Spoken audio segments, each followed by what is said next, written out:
Hello. Have you ever noticed that a few of your actions seem to produce most of your results? It's a common experience, and there's a simple idea that helps explain it.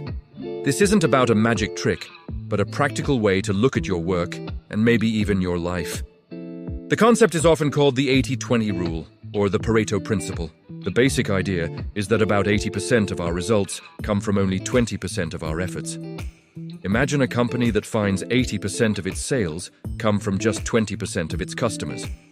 Or a software developer who realizes that 20% of the code contains 80% of the bugs. You might even see it in your own home. Do you wear 20% of your clothes 80% of the time? It's a pattern that shows up in many different areas. The numbers aren't always exactly 80 and 20, but the core idea remains. A small number of causes often lead to a large number of effects. It's about imbalance, not balance. So, how can we make this practical? The first step is to identify that vital 20% in your own work. Here's a simple way to try it. Take a look at your to-do list, or the tasks you completed last week. Now ask yourself a straightforward question for each one. Which of these tasks truly moved me closer to my most important goals? Be honest. You might find that many things on your list were just busy work. They felt productive, but didn't create significant value. Let's try a small exercise. For the next week, keep a simple log. At the end of each day, write down the 3 most important things you accomplished. Not the most urgent, but the most important. At the end of the week, review your list. You'll likely see a pattern. A few key activities will stand out as the ones that really made a difference. These are your 20%. They could be things like making a key decision, learning a new skill, or having a crucial conversation with a client. Once you have a clearer idea of your high-impact tasks, the next step is to protect the time you spend on them. It is easy to let our days fill up with low-impact activities like answering every single email as it arrives, or attending meetings that don't have a clear purpose.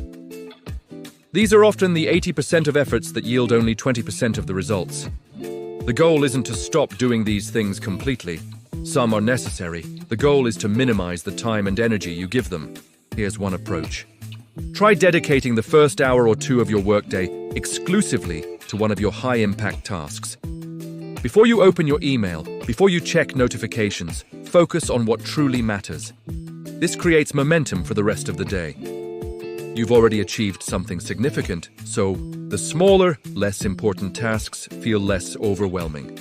This is about working smarter, not just working harder or longer. Another practical tip is to review your commitments. Are there recurring tasks or meetings that consistently deliver little value? Maybe it's time to question them. Could that weekly meeting become a bi-weekly one? Could a detailed report be simplified into a short summary? Freeing up this time allows you to reinvest it into activities that actually grow your business or advance your career. It's not about being lazy, it's about being effective.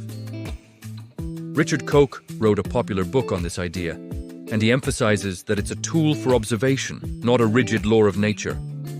Use it to look at your work with fresh eyes. Ask yourself, what is the 20% of my work that brings me the most satisfaction and joy? Sometimes, the most productive activities are also the ones we enjoy the most, because we're often good at what we like to do. Focusing on these can make your work not only more effective, but also more fulfilling. This principle can also apply to learning. If you want to learn a new language, what is the 20% of the vocabulary that you will use 80% of the time? Focusing on those core words first can help you start speaking much faster. The same applies to learning a musical instrument or a new software program. Master the fundamental functions first, the ones you'll use constantly. Let's talk about decluttering our work. Often we feel we need to do everything perfectly. But the 80-20 rule suggests that maybe good enough is fine for most tasks. For that 80% of low-impact work, spending hours to make it perfect is not a good use of your time. Save your perfectionism for the 20% that truly counts. This frees up mental energy and prevents burnout. To sum it up, this is about making conscious choices. It's about stepping back from the daily rush and asking, is this the best use of my time right now? By regularly identifying and focusing on your most valuable tasks, you can achieve more with less stress. It's a continuous process of reflection and adjustment, not a one-time fix. Start small. Don't try to overhaul your entire life overnight.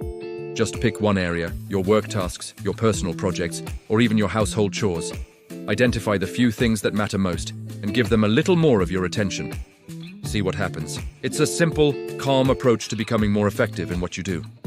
Thank you for watching.